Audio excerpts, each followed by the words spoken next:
Hello दोस्तों, स्वागत है आपका राज एकेडमी यूट्यूब चैनल में। आज हम इतिहास के कुछ प्रश्नों के बारे में बात करने वाले हैं। किसी भी एग्ज़ाम में जहां पर इतिहास से संबंधित प्रश्न आते हैं उन सभी एग्ज़ाम के लिए ये क्लास है। तो क्लास की शुरुआत करते हैं।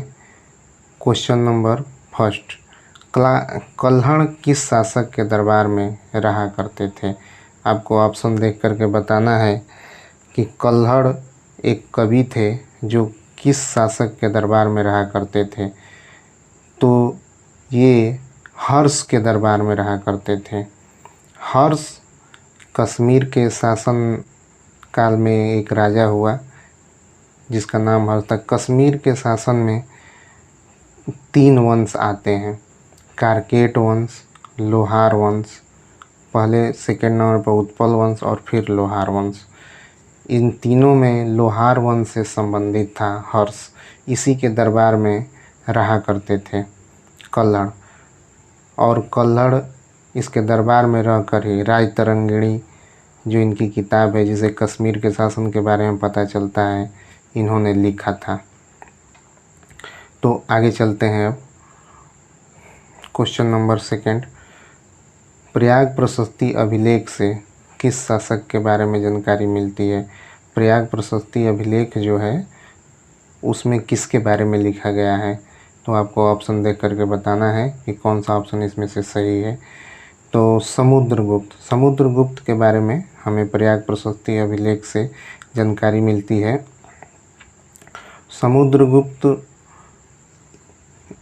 समुद्रगुप्त के ही दरबार में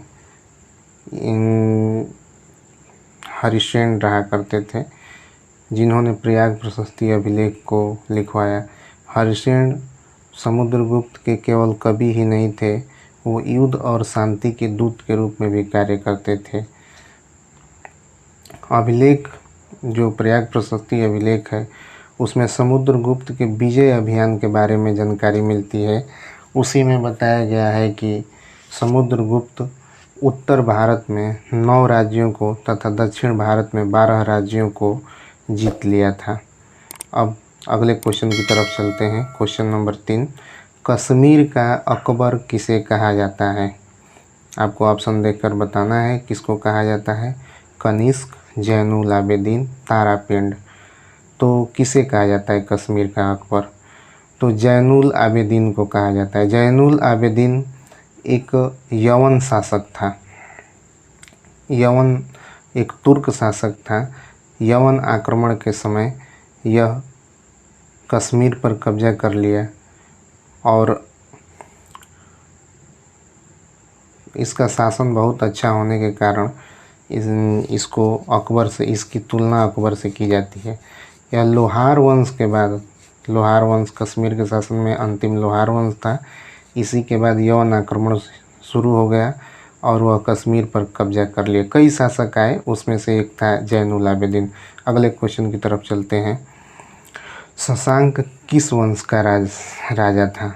आपको बताना है शशांक किस वंश का राजा था। ये तो लगभग आप लोग जानते ही होंगे। यह गौड़ वंश का राजा था और यह बौद्ध धर्म का सबसे बड़ा विनाशक था। गौड़ वंश का ये सबसे बड़ा विनाशक था। यह बंगाल वाले क्षेत्र में, जो बंगाल का एरिया, आज का जो बंगाल है, उसी क्षेत्र में ये फैला हुआ था गौड़ वंश। शशांक हर्षवर्धन के भाई राजवर्धन की हत्या कर दी थी। ये हर्षवर्धन दो भाई, राजवर्धन, हर्षवर्धन और राजश्री 3 थे। राजश्री का विवाह ग्रह वर्मन से हुई थी। कन्नौज का, जो कि कन्नौज का राजा था। ग्रह वर्मन की दुश्मनी मालवा के एक शासक देवगुप्त से था, जिसने ग्रह वर्मन को मार दिया और राजश्री को भी मारने की कोशिश की। इसका पता चला राजवर्धन को, बहन थे ही, तो वो जा कर के देवगुप्त को मार दिया।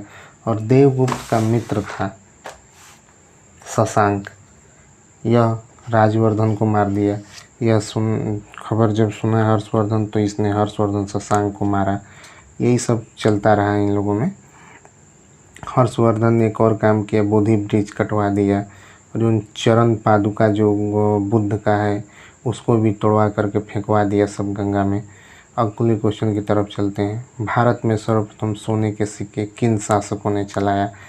आपको बताना है कि सर्वप्रथम सिक्के कौन से शासक चलाए थे? इंडो ग्रीक शासक, कुषाण शासक या गुप्त शासक? तो इंडो ग्रीक शासक जो थे उन्होंने ही सबसे पहले भारत में सोने के सिक्के चलाए थे। इसमें से इंडो ग्रीक शासक जो थे वो सबसे पहले चलाए थे, लेकिन सबसे शुद्ध सोने के सिक्के कुषाण शासकों ने चलाए थे, शुद्ध सोने के सिक्के। और सबसे ज़्यादा सोने के सिक्के गुप्त शासकों ने चलाया था। अब चलते हैं अगले क्वेश्चन की तरफ। और क्वेश्चन नंबर 6, भारत में सर्वप्रथम सिक्कों पर देवी देवताओं का चित्र किन शासकों ने बनवाया था? मतलब देवी देवताओं का चित्र इससे पहले किसी शासक ने नहीं बनवाया था भारत में, ये पहली बार किसने बनवाया था? तो कुषाण शासक, जो कुषाण शासक थे उन लोगों ने ही बनवाया था देवी देवताओं का चित्र। तो आगे देखते हैं। कुषाण वंश का सबसे महान राजा था कनिष्क। कनिष्क के समय ही चौथी बौद्ध संगीति हुई थी कनिष्क के समय में। शक संवत 78 ईस्वी में कनिष्क के समय ही शुरू हुआ था। अब अगले क्वेश्चन की तरफ चलते हैं। गुप्त वंश का वास्तविक संस्थापक कौन था? श्रीगुप्त, घटोत्कच, चंद्रगुप्त प्रथम, इनमें से कोई नहीं। तो आपको ऑप्शन देख करके बताना है कि कौन इस वंश का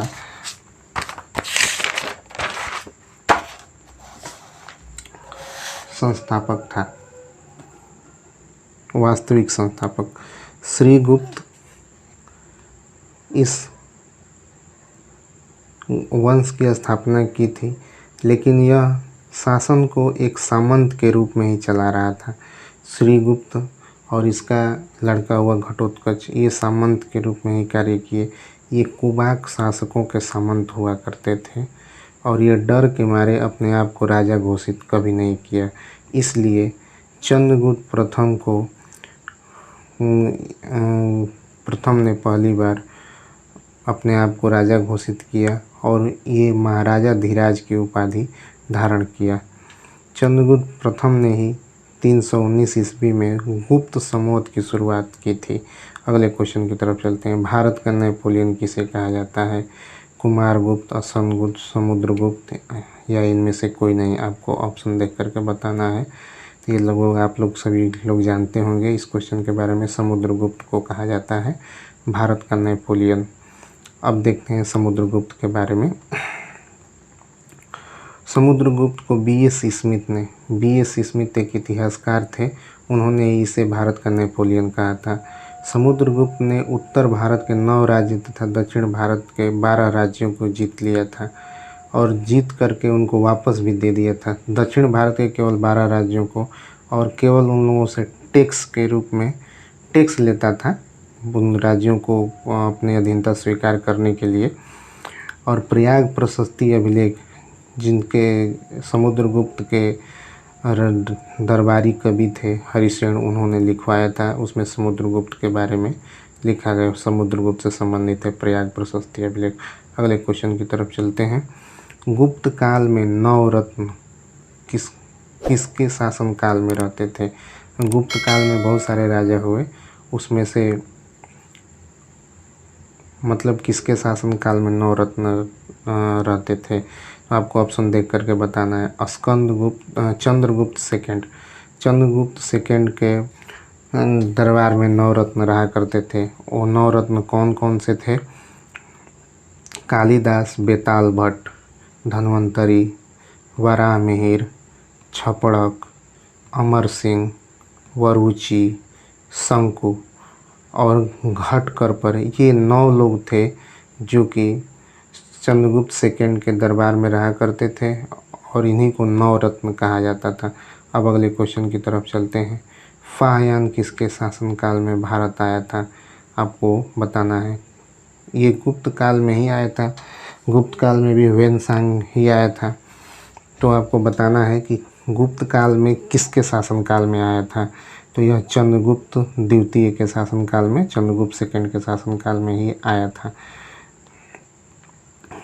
फाहियान एक चीनी यात्री था जिसकी किताब का नाम फो क्यों की था, जिसमें उसकी यात्रा के बारे में विवरण है, वो उसने अपनी किताब में लिखा है। फाहियान का नाम कुड था।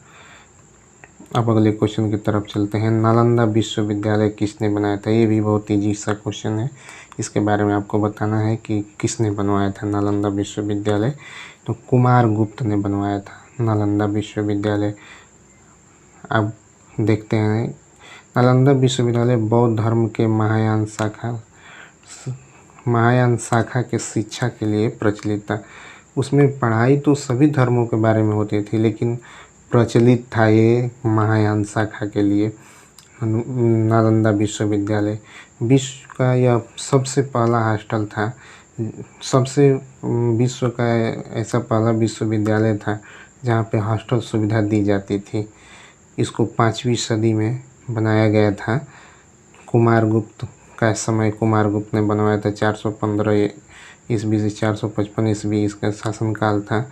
और 1198 ईस्वी में कुतुबुद्दीन ऐबक का सेनापति था बख्तियार खिलजी, इसने नालंदा विश्वविद्यालय को ध्वस्त करवा दिया। अगले क्वेश्चन की तरफ चलते हैं। जूनागढ़ अभिलेख से किस शासक के बारे में जानकारी मिलती है? जूनागढ़ अभिलेख में किसके बारे में जानकारी दी गई है या किस शासक ने के बारे में जानकारी देती है, इसके बारे में आपको बताना है। ऑप्शन देख करके बताइए। तो स्कंदगुप्त, जूनागढ़ अभिलेख स्कंदगुप्त से संबंधित है। इसके बारे में आगे जानते हैं। जूनागढ़ अभिलेख से पता चलता है कि स्कंदगुप्त ने सुदर्शन झील का पुनरुद्धार का मतलब है कि उसको रीनिर्माण करवाया था। मतलब सुदर्शन झील जो कि गुजरात में है, इसको बनवाया था मौर्य काल में चंद्रगुप्त मौर्य ने। फिर उसके कई राजा आए बाद में और वो इसको कई बार बनवाया, उसमें से स्कंदगुप्त भी है। और जूनागढ़ अभिलेख में इसी के बारे में जानकारी दी जाती है। स्कंदगुप्त के समय ही हुणों ने आक्रमण किया था। इसका भी प्रमाण जूनागढ़ अभिलेख से ही मिलता है। गुप्त काल में कौन कौन सी गुफाओं का निर्माण हुआ था? अजंता की गुफाएं, बाघ की गुफाएं, दोनों सही हैं या इनमें से कोई नहीं? तो इसमें ऑप्शन 3 सही है। इन दोनों गुफाओं को, अजंता की गुफाएं और बाघ की गुफाएं, अजंता में स्पेशली 16, 17 और 19 नंबर की गुफाएं जो कि महाराष्ट्र में हैं, इनका गुप्त काल में निर्माण हुआ था। बाघ की गुफाएं महाराष्ट्र में हैं, इसका निर्माण हुआ था मध्य प्रदेश में है। बाघ की गुफाएं ये भी गुप्त काल में ही हुई थी। अब अगले क्वेश्चन की तरफ चलते हैं। अब क्लास की समाप्ति। आपको वीडियो अगर अच्छा लगा होगा तो इस वीडियो को शेयर करिए, चैनल को सब्सक्राइब भी कर लीजिए। Thank you.